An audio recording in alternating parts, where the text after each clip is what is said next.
Hello friends, it's time once again to learn about your favorite card game, Legends of Gadia.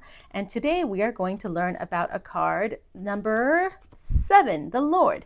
So this is Captain Alcazar, the Pirate King of the coast, in fact. He grew to be so rich from his piracy, he was able to buy himself a legitimate title and became a lord, but he remained a scalawag most of his life, beloved by his men, not so much by the rich people whose cargoes he would plunder, but he had his heroic streak, as remembered by the fact that he went to Gadia and saved the world along with the rest of the legends. Okay, so let's talk about Alcazar, or the Lords, I should say, team-ups in Legends of Gadia. His most popular one is probably the first one, Soldiers of Fortune, which is card 7, the Lord, and card 2, the Archer. So this team-up, Soldiers of Fortune, commemorates a very famous battle that the two of them together famously lost. And basically what it is you play it as a glorified pass in the game, but it has a really cool special effect. And that is you get to hire mercenaries. What do I mean by this? Okay, let me explain. So when the Lord and the Archer lost their battle, and thus you pass, right? Basically the Archer was able to cover the Lord's retreat so well that he was able to escape into the desert and use this bag of gold of his to hire mercenaries, and then he brought them back to go basically win the battle and turn the tide of it, right? So how do we do this in gameplay? So when you're about to pass, you just go ahead and play these two Soldiers of Fortune, and it's a pass. The next person has to defeat whatever you couldn't beat. But what you get to do is activate their special effect, which is basically, as I keep saying, hire mercenaries. But how do you do this? So imagine that you're playing the game and this is your discard pile. You go ahead and say, all right, I can't beat Purest Heart, so I'm going to pass with Soldiers of Fortune. And what that means is that you get to take the whole discard pile. I'm going to move that. And then basically shuffle it. And then, hopefully not do that. Shuffle it well, because when you're hiring mercenaries in the desert, you don't know what you're going to get. It could be some really good people, some really lousy people.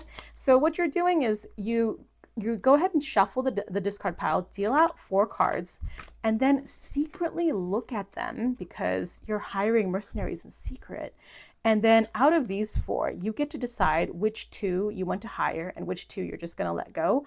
I mean, this is a pretty solid draw. I guess it was a good day for mercenaries in this desert, but you've got Purest Heart right here. So I would take these 2 and add them to my hand, and then just these 2 go back in the discard pile, and then play continues. But now you got to replace 2 not so useful cards with 2 really useful cards. So, you know, sometimes it's a good thing to try your hand. You're at the fortune, basically.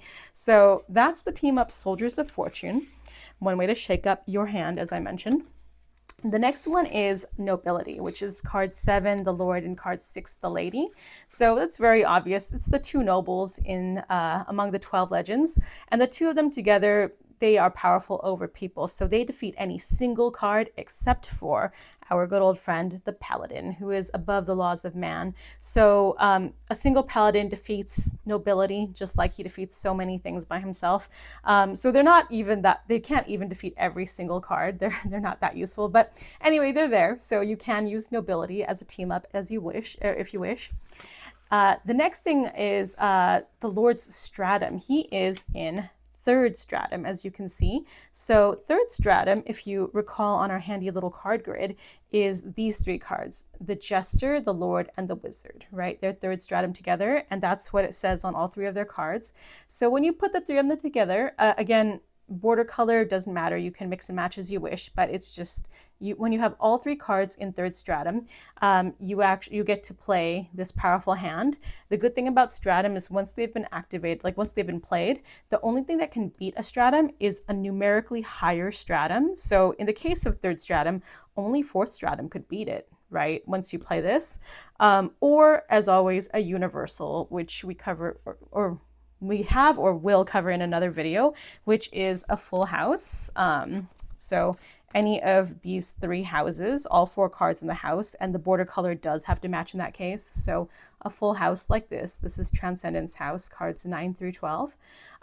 Or the other universal type is the Chaos Pair, these 2 psychos, because they are chaotic when they get together. They get to play on top of anything. So yeah, they're the other universal, but still right?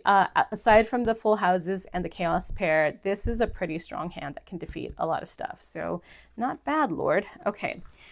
Speaking of full houses, of course, the Lord himself is also in a full house. He is, as you can see, in the second house, Eminence house, right? More powerful than Innocence, less powerful than Transcendence, but who's complaining? A full house is awesome, no matter what it is, right? So, as I mentioned, only in the case of full houses, border color does matter. They all have to match. So this particular Lord goes in this full house of the light colored borders. And then, of course, there's also the dark bordered ones too. So both of these are Eminence house. They're the same thing.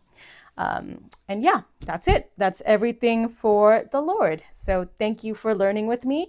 And don't forget to follow Legends of Gadia on Kickstarter. The link is in my bio, and the Kickstarter is starting very soon. So you definitely want to be informed when we go live so you can get your own copy as well. All right. Thank you for learning with me.